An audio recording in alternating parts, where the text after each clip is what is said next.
बिस्मिल्लाहिर्रहमानिर्रहीम। अस्सलाम वालेकुम। काश कभी गंदम की फसल जब आपकी 90, 95 या 100 दिन की होती है तो उस वक्त आप देखोगे कि आपके खेत के अंदर सिट्टे सारे के सारे तकरीबन निकल चुके होंगे।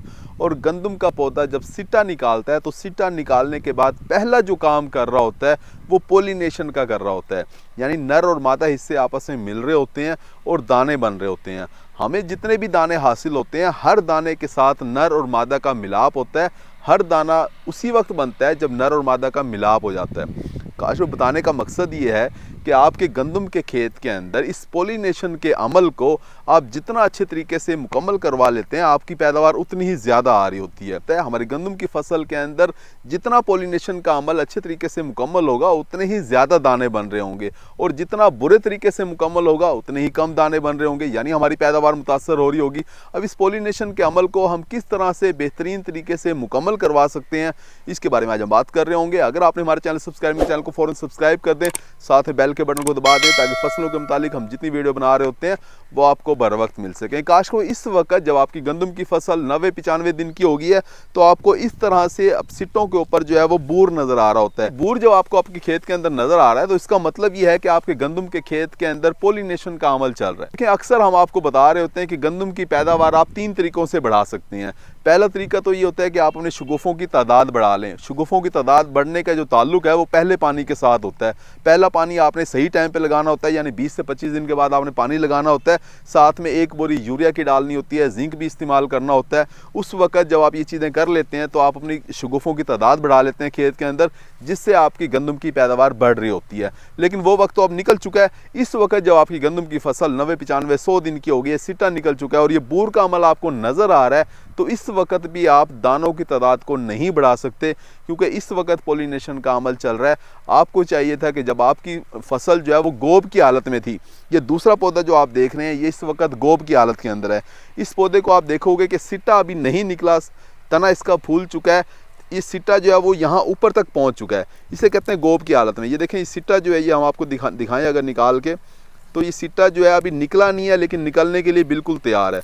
काशू इसे गोब की हालत कहते हैं। इस वक्त स्प्रे किया जाता है। आपने कोई भी स्प्रे करना हो, अमाइनो एसिड का स्प्रे करें, पोटाश का करें, बोरान का करें तो आपको चाहिए कि इस वक्त आप स्प्रे करें जब सिट्टा जो है वो अंदर हो। जब सिट्टा बाहर निकल आता है तो उस वक्त बोरान का, पोटाश का स्प्रे इस वक्त नहीं किया जाता। इस वक्त जो है वो पोलिनेशन का अमल चल रहा है, बूर आपको नज़र आ रहा है तो आपने स्प्रे नहीं करना। बहुत से काश्तकार हमारे से पूछ रहे होते हैं कि क्या इस वक्त हम बोरान का स्प्रे कर सकते हैं? इस वक्त नहीं कर सकते। देखें, गंदम के सिट्टे के अंदर अगर आप दानों की तादाद को बढ़ाना चाहते हैं तो आपको चाहिए कि आप बोरान खाद का इस्तेमाल करें। बोरान खाद कुछ इस तरह से गंदम की पैदावार को बढ़ाता है कि ये सिट्टे के अंदर दानों की तादाद को बढ़ा देता है। सिट्टों के अंदर दानों की तादाद को कुछ इस तरह से बढ़ाता है कि ये जो पोलिनेशन का अमल, ये जो बूर आपको नज़र आ रहा है, इसे बहुत ही अच्छे तरीके से मुकम्मल करवाता है। नर और मादा हिस्से का जितना अच्छे तरीके से मिलाप मुकम्मल होता है उतने ही फिर दाने ज़्यादा बन रहे होते हैं, उतनी फिर हम ज़्यादा पैदावार हासिल कर रहे होते हैं। काशू अक्सर आपने देखा होगा एक सिट्टे के अंदर 35-40 दाने भी हो सकते हैं और एक ही सिट्टे के अंदर 70-80 दाने भी आपको नज़र आ रहे होते हैं। अब 35-40 दानों वाले जो पैदावार है उसकी ज़ाहिर कम बनेगी, और वो सिट्टा जो 65-70 दानों वाला है उसकी पैदावार भी फिर ज़्यादा बन रही होती है। काशू अगर आप बोरान खाद का इस्तेमाल करते हैं तो आप अपने सिट्टे के अंदर दानों की तादाद को बढ़ा लेते हैं। बोरान खाद जो है वो अक्सर ज़मीनों के अंदर कम होती है। हमारे मुल्क की 50% ज़मीनों के अंदर बोरान की कमी पाई जाती है। बोरान खाद जो है वो रेतले रकबों के अंदर भी कम होती है। बोरान खाद जहाँ नामियाती मादा कम हो जिस ज़मीन के अंदर, उस ज़मीन के अंदर भी बोरान खाद की कमी पाई जाती है। ऐसी ज़मीनें जिनका बुखार ज़्यादा हो, बोरान खाद की कमी उन ज़मीनों के अंदर भी पाई जाती है। बोरान खाद जो है वो ज़मीन के अंदर तो बहुत तेज़ी के साथ हरकत करती है लेकिन पौधे के अंदर बहुत आहिस्ता आहिस्ता हरकत कर रही होती है। यानी अगर आप ज़मीन के अंदर बोरान खाद दे भी देते हैं तब भी पौधे के अंदर जिस वक्त सिट्टा बन रहा होगा बोरान की कमी आपकी फसल में हो सकती है। तो आपको चाहिए कि जिस वक्त आपकी फसल गोब की हालत में हो उस वक्त आप बोरान का स्प्रे करा दें। इससे पौधे के अंदर बोरान की कमी ख़त्म हो जाएगी। आपकी जो फसल है वो अच्छे तरीके से पोलिनेशन का अमल कर रही होगी, आपको दाने ज़्यादा दे रही होगी। आप अपने दानों को बढ़ा के अपनी पैदावार को बढ़ा सकते हैं बोरान खाद का इस्तेमाल करके।